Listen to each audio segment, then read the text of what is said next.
रामचरितमानस में गोस्वामी तुलसीदास जी ने 7 कांडों की व्यवस्था की है। वस्तुतः ये 7 कांड ही सप्तपुरियों का दिग्दर्शन कराते हैं। श्री रामचरितमानस का 5वां कांड अर्थात सुंदर कांड इसलिए भी सुंदर है कि वह कांचीपुरी है और उसका जो रहस्यात्मक पक्ष है वह यह है कि उसमें 60 दोहे हैं और पूर्व के 30 दोहे हनुमत स्तुति के रूप में हैं और कालांतर के 30 दोहे श्री राम स्तुति के रूप में हैं। इसलिए इस कांचीपुरी के 2 भाग हो जाते हैं, एक हनुमत कांची और दूसरा विष्णु कांची या राम कांची। सुंदरकांड की शुरुआत गोस्वामी जी करते हैं, जामवंत के वचन सुहाए सुनि हनुमंत हृदय अति भाए। जामवंत जी के वचन बड़े सुंदर लगे हनुमान जी को और हनुमान जी गदगद हो उठे उनकी बातों को सुनकर। अब यहाँ पर यह प्रश्न भी आता है कि आखिर जामवान जी ने ऐसे कौन से वचन, सुंदर वचन कहे जिसको सुन करके हनुमान जी हर्षातिरेक से झूम पड़े। मैंने पूर्व में भी आग्रह किया था कि इसके लिए हमें इसके पूर्व के कांड अर्थात किष्किंधा कांड की ओर जाना पड़ेगा और कभी कभी इस सुंदर कांड की सुंदरता को समझने के लिए लंका कांड की ओर भी दृष्टिपात करना पड़ेगा। किष्किंधा कांड के अंतिम चौपाइयों और छंद में जाम्बवान जी ने हनुमान जी को उनके बल बुद्धि का बोध कराया है और प्रबोध हो जाने के बाद हनुमान जी अपने दिव्य अतुलित बल धाम युत शरीर का प्रदर्शन करते हैं, अपनी इच्छाएं व्यक्त करते हैं कि लंका में जाकर के मैं ये कर दूं अथवा ये कर दूं। और फिर चूंकि ज्ञानिनाम अग्रगण्यम है, विवेक पुंगव है, अतः परामर्श भी लेते हैं जाम्बवान जी से कि भाई जाम्बवान जी आप मुझे उचित परामर्श भी दें। तो हमें सुंदरकांड की सुंदरता को समझने के लिए किष्किंधा कांड में प्रवेश करना होगा। किष्किंधा कांड की जो अंतिम चौपाइयां हैं उसमें इस सुंदर कांड की सुंदरता के पृष्ठभूमि का बड़ा ही रोमांचक और मनोमुग्धकारी वर्णन गोस्वामी जी ने किया है। कहई रीछपति सुन हनुमाना, काचुप साधि रहा बलवाना। पवन तनय बल पवन समाना, बुद्धि विवेक विज्ञान निधाना। कमन सुकाज कठिन जग माही, जो नहीं होई तात तुम पाही। राम काज लगी तव अवतारा, सुनतहि भयउ पर्वताकारा। कनक वरन तन तेज विराजा, मानहु अपर गिरिन कर राजा। सिंहनाद करि बारहि बारा, लीलौ नाघौ जल निधि खारा। सहित सहाय रावण ही मारी, आनौ इहाँ त्रिकूटु पारी। जामवंत मैं पूछहु तो ही, उचित सिखावनु दीजौ मोहि। इतना करहु तात तुम जाई, सीतई से करहु सुधियाई। तब निज भुज बल राजीव नैना, कौतुक लागी संग कपिसेना। कपिसेन संग संहारि निश्चर, राम सीत ही आनी है। त्रैलोक पावन सुजस सुर मुनि, नारदादि बखानी है। जो सुनत गावत कहत समुझत, परम पद नर पावई। रघुबीर पद पाथोज मधुकर, दास तुलसी गावई। भव भी सज रघुनाथ अस, सुनहि जे नर अरुनारी। तीन कर सकल मनोरथ, सिद्धि करहि त्रिशिरारी। नीलोत्पल तन श्याम, काम कोटि शोभा अधिक। सुनियता सुगुण ग्राम, जासु नाम अघ खग वधिक। जाम्बवान जी ब्रह्मावतार हैं, हनुमान जी शिव के अवतार हैं। दोनों के मध्य वार्तालाप हो रहा है और जाम्बवान जी कहते हैं कि हनुमान जी राम काज लगी तव अवतारा। उद्देश्य का प्रकटन कर देते हैं जाम्बवान जी कि भगवान राम के कार्य को सिद्ध करने के लिए ही आपका अवतार हुआ है। इसलिए का चुप साध रहा बलवाना। आप एकदम शांत भाव में बैठे हुए हैं। अब तो निर्णायक दौर आ गया है। अब सीता की खोज करनी है और सीता की खोज करके सीता माता को भगवान राम से मिलाना है। और जिस राक्षस राज ने यह कृत्य किया है सीता हरण का, उसे दंडित करने का समय आ गया है। हनुमान जी अपने स्वरूप में आते हैं और तुरत ही भयउ पर्वताकार, सुमेर पर्वत की भांति विशाल अपना स्वरूप प्रकट करते हैं। फिर कहते हैं सहित सहाय। भाई जाम्बवान जी आप मुझे बताएं कि लीलऊ नाघऊ जलनिधि खारा, इस समुद्र को, खारे समुद्र को मैं निगल जाऊं, मार्ग बना दूं सूखा हुआ, अथवा इसको लांघ जाऊं, छलांग लगा करके मैं उस पार चला जाऊं। सहित सहाय राम नहीं मारी, आनो यहां त्रिकूट उपारी। या आप मुझे ये बताएं कि सहित हितैषिण सह सहितः, सहित का यह तात्पर्य है कि रावण के जो हितैषी हैं, हित नात रिश्तेदार, उनके सहयोगी मंत्रीगण अनुचरादि हैं, उनका वध करके, उन्हें मार करके, उनका वध करके मैं वापस लौट आऊं, अथवा आनो यहां त्रिकूट उपारी, जिस त्रिकूट पर्वत पर यह लंका अवस्थित है।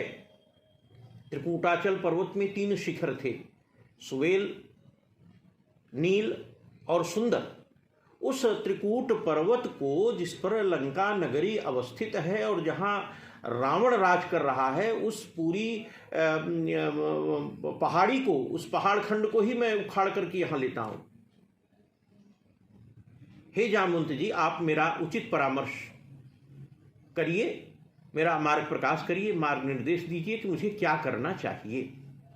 ऐसी स्थिति में फिर जाम्बवान जी हनुमान जी से कहते हैं कि इतना करो तात तुम जाई, सीतई से करो सुधियाई। हे भाई हनुमान जी, आप केवल वहाँ जाइए और इतना ही करिए कि सीता जी का सुधबुध ले लीजिए, सीता जी कहाँ हैं उनको प्रबोध दे दीजिए और उनकी खोज खबर लेकर के, और उनमें एक आशा शक्ति का संचार करके आप वापस लौट आइए। फिर भगवान श्री राम अपनी सेना के साथ वहाँ चलेंगे और आगे का कार्य उनके नेतृत्व में हम लोग संपादित करेंगे। यह जो क्रिया है, यह एक सुंदरता को इंगित करती है और जाम्बवान जी के इस प्रकार के उचित परामर्श और सुंदर परामर्श को, सुंदर वचन को सुनकर के हनुमान जी प्रहर्षित हुए, गदगद हो उठे और फिर उन्होंने सुंदरकांड में प्रवेश करने के लिए श्रीलंका में प्रवेश करने के लिए उन्होंने छलांग लगाई, और जिस शिखर से छलांग लगाई उस भूधर का नाम भी सुंदर था। जिस नगरी में हनुमान जी जा रहे हैं वह नगरी भी सुंदर है। जिस उद्देश्य से जा रहे हैं वह उद्देश्य भी सुंदर है। साथ ही साथ परिचय का जो निमित्त बना रहे हैं अंगुलीयक, अंगूठी को, वह अंगूठी भी सुंदर है। कथा प्रसंग में एक सुंदर भूमिका के लिए श्रीलंका में हनुमान जी की जिस व्यक्ति से भेंट होती है, विभीषण से, उसका घर भी सुंदर है। राम नाम अंकित अति सुंदर। और विभीषण के परामर्श पर हनुमान जी बिना विलंब किए अशोक वाटिका में जाते हैं, सीता जी की व्यथा का मोचन करते हैं और सीता जी को प्रबोध देकर अपने शक्ति का बोध करा करके, साथ ही साथ भगवान के शक्ति का बोध करा करके वापस लौटने का कार्य करते हैं। यह सारी प्रक्रिया सुंदर है और इसीलिए इस कांड का नाम सुंदर कांड रखा गया। हनुमान जी जब प्रस्थान करते हैं, सिंधु तीर एक भूधर सुंदर, वहां से छलांग लगाते हैं। कहाँ के लिए छलांग लगाते हैं? कनक कोट विचित्र मणि कृत सुंदरायतना घना चौहट्ट हट्ट सुभट्ट वीथी चारुपुर बहुविधि बना गजबाज खच्चर निकर पदचर रथ बरूथ निको गने। ऐसा को गने, कौन इनकी गणना करे? अर्थात ये असंख्य हैं, इनकी गणना करना मुश्किल है। ऐसे नगर में हनुमान जी प्रवेश कर रहे हैं। जब स्वयं प्रभा के आश्रम में हनुमान जी और उनकी समग्र सेना, बानर और भालुओं की समग्र सेना थी, तो उन्होंने वहां पर फल फूल खाया था। लेकिन जब समुद्र के किनारे हनुमान जी पहुंचते हैं तो वहां फल नहीं प्राप्त होता, वे भूखे हैं। अब उद्देश्य के आगे, लक्ष्य के आगे अब उन्हें भूख और प्यास का पता भी नहीं है। सीधे वे छलांग लगाते हैं। उन्होंने संकल्प लिया था। वाल्मीकि रामायण में वाल्मीकि जी कहते हैं, सभी बंदरों और भालुओं के समक्ष यह संकल्प लिया था कि जब तक मैं इस कार्य को सिद्ध नहीं कर देता, अपने लक्ष्य और गंतव्य तक नहीं पहुंच जाता, तब तक मैं फल तो दूर जल भी नहीं ग्रहण करूंगा। वाल्मीकि रामायण में वाल्मीकि जी ने इस बात को संकेतित किया है, त्वरते कार्य कालो में अहश्चाप्यति वर्तते प्रतिज्ञा च मया दत्ता न स्थातव्य मिहांतरा।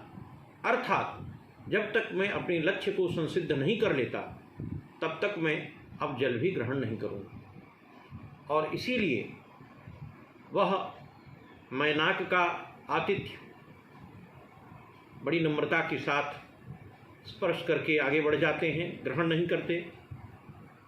विभीषण के यहाँ जब उन्होंने देखा कि उसका घर भी सुंदर है, भवन एक पुनि दीख सुहावा, हरि मंदिर तह भिन्न बनावा, रामायुध अंकित गृह शोभा बरनि न जाय, नव तुलसिका वृंद तह देखी हर्ष कपिराय। हनुमान जी देखते हैं कि यहाँ तो तुलसिका वृंदादि हैं, रामायुध अंकित है, सुंदर घर है और अन्य राक्षसों के घर से यह भिन्न है, यह मंदिर की भांति प्रतीत हो रहा है। विभीषण जी भी यह चाहते थे कि हनुमान जी उनके यहाँ कुछ जलपान आदि कर लें, लेकिन हनुमान जी इतनी त्वरा में हैं, इतनी शीघ्रता में हैं, और शीघ्रता में हो भी क्यों न। श्री रामचंद्र जी ने कहा था, कही बल विरह बेगी तुम आए, कि मेरे बल विरह को बताकर, उनकी सुध बुध लेकर, उनमें प्रबोध देकर, उनमें धैर्य शक्ति का संचार करके बेगी तत्काल आपको वापस लौटना है। समय भी काफ़ी बीत चुका था।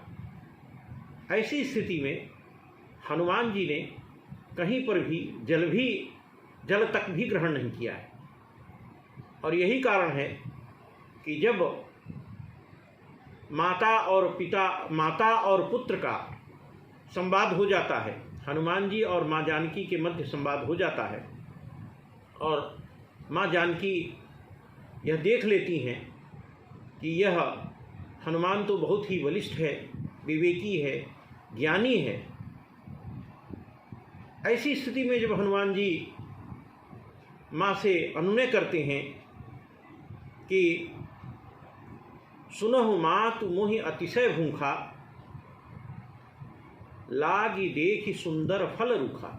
हे माँ, अतिशय भूखा विशेषण का प्रयोग किया है। मैं अत्यधिक ही बुभुक्षित हूँ। कई दिनों से हनुमान जी ने, लंबे समय से हनुमान जी ने फल ग्रहण नहीं किया है, जल ग्रहण नहीं किया है, इसलिए अतिशय भूख लगी हुई है हनुमान जी। और जब सुंदर फल देखा तो फिर उनकी बुभुक्षा और भी तीव्रतर हो गई। फल भी कैसे थे? लंका के फल भी सुंदर हैं इस कांड में। लागी देखी सुंदर फल रूखा। और माँ ने विवेकी समझ करके और ज्ञानी समझ करके, बलवान समझ करके, साथ ही साथ माँ है तो पुत्र के प्रति एक व्यामोह भी जगा कि मेरा पुत्र भूखा है। ऐसी स्थिति में उन्होंने फल खाने की अनुमति हनुमान जी को दे दी। इसलिए इस कांड का नाम सुंदर कांड किया जाना सर्वथा तार्किक है, समादृत है और ग्राह्य है। हनुमान जी बुभुक्षित हैं, लक्ष्य के आगे उन्हें भूख प्यास की सुध-बुध नहीं है। और जब वे भूधर शिखर से छलांग लगाते हैं, लंका की ओर प्रस्थान करते हैं, तो रास्ते में जितने भी लोग मिले हैं, चाहे देवताओं का छल रहा हो, चाहे सुरसा रही हो, चाहे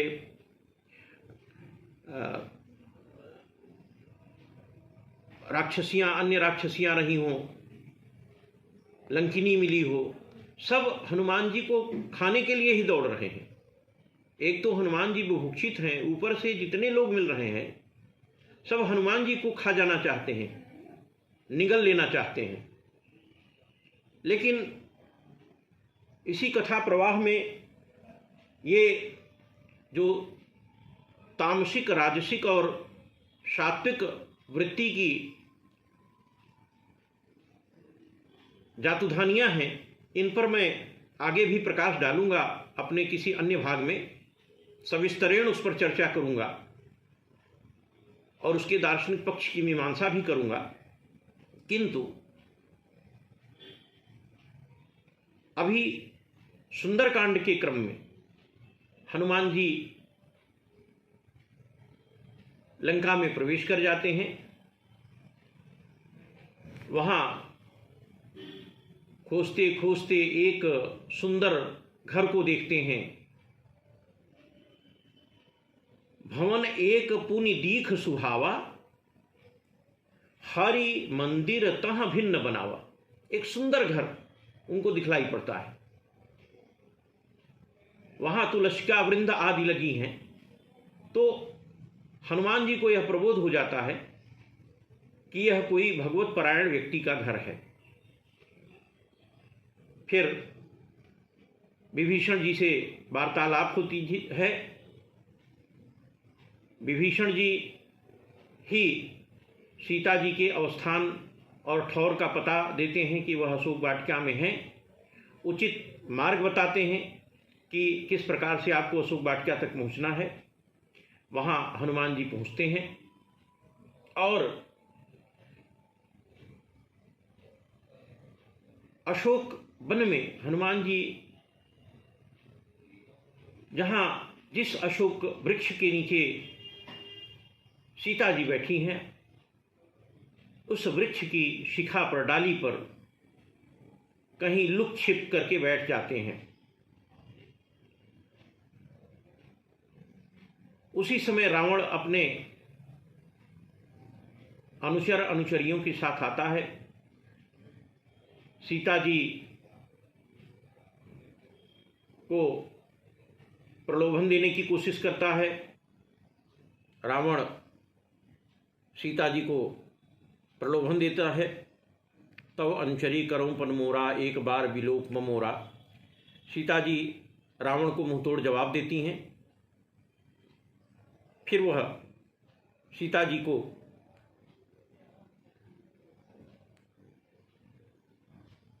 मार डालने की धमकी देता है और यह सब कृत्य करके उसके वापस लौट जाने के बाद सीता जी अत्यंत ही मनस्तप्त हैं, व्यथादग्ध हैं, संतप्त हैं, दुखी हैं और अशोक वृक्ष से कहती हैं कि सुनहु विनय मम विटप अशोका, सत्य नाम करु हरु मम शोका। हे अशोक वृक्ष, आप अपने नाम को सार्थक करिए,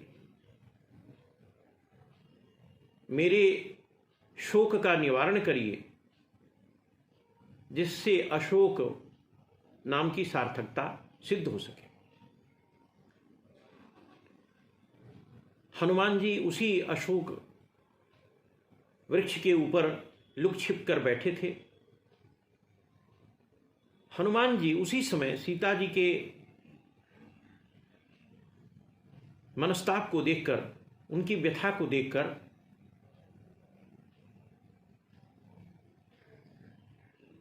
श्री रामचंद्र जी का गुणानुवाद करने लगते हैं। रामचंद्र गुण बरनई लागा। जैसे ही रामचंद्र जी के गुण का वर्णन हनुमान जी ने प्रारंभ किया, उसका परिणाम यह हुआ, सुनत ही सीता कर दुख भागा। सीता जी के मन में जो व्यथा थी, जो अभिशप्त संतप्त मन था, दुखी मन था, क्षण भर में ही सीता जी के दुख का निवारण हनुमान जी करते हैं।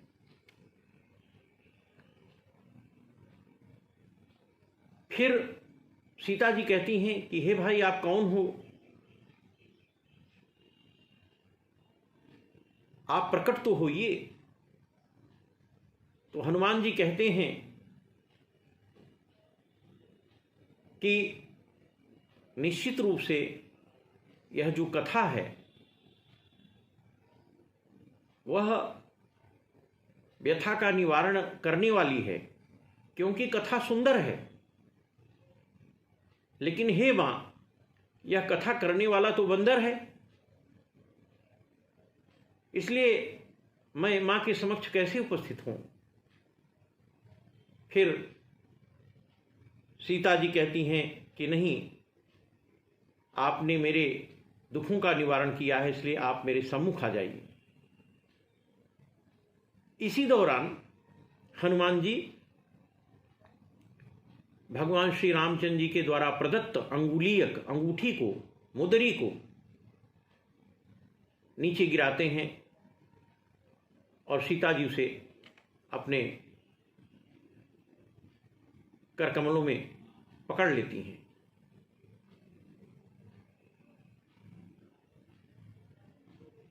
तब देखी मुद्रिका मनोहर, राम नाम अंकित अति सुंदर। यह अंगूठी भी इस सुंदरकांड की सुंदरता को प्रतिबिंबित करती है। इस मुद्रिका के, मनोहर मुद्रिका के, मनाह्लादक, मनाकृष्ट करने वाली इस मुद्रिका के अवलोकन से सीता जी का दुख तुरंत समाप्त हो जाता है, क्योंकि राम नाम अंकित अति सुंदर।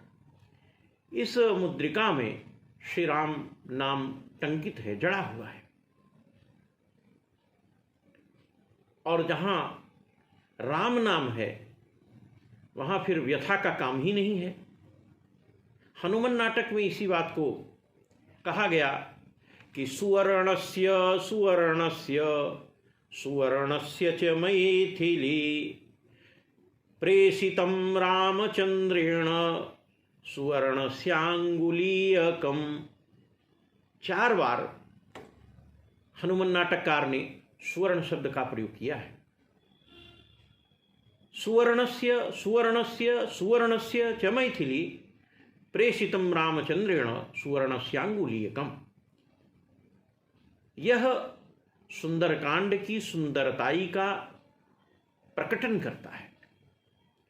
सुवर्णस्य, प्रथम सुवर्ण का तात्पर्य है, सुवर्ण को हलायुध कोश में व्याख्यायित किया गया है, परिभाषित किया गया है, सुवर्णः द्वादश मात्रिकम।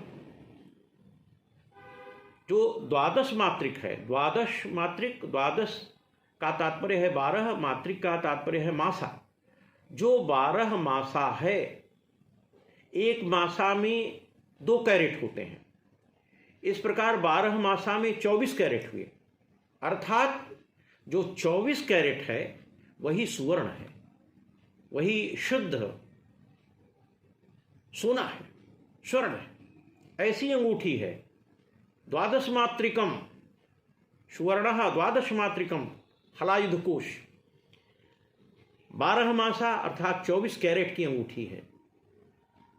सुवर्णस्य, सुवर्णस्य, सुंदर वर्ण उसमें अंकित है, राम नाम अंकित अति सुंदर, उसमें राम नाम टंकित है। उस अंगूठी में सुंदर वर्ण अंकित है।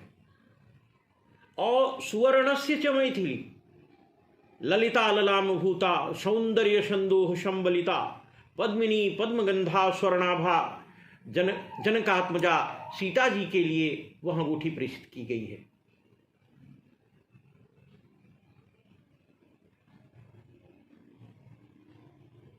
चौथा सुवर्ण, जिसका वर्ण यानी गढ़न यानी डील डोल बहुत ही सुंदर है, उसमें नक्काशी है, ऐसी अंगूठी है। ऐसी अति सुंदर अंगूठी सीता जी को जैसे ही प्राप्त होती है, वैसे ही सीता जी के दुख का मोचन हो जाता है। राम नाम अंकित अति सुंदर। और कथा प्रसंग में आज सुंदरकांड की सुंदरता का यह भाग 2 मैं आपके सामने रख रहा हूँ। अन्य भागों में आगे सुंदरकांड की सुंदरता को परोसने का कार्य करूँगा। धन्यवाद।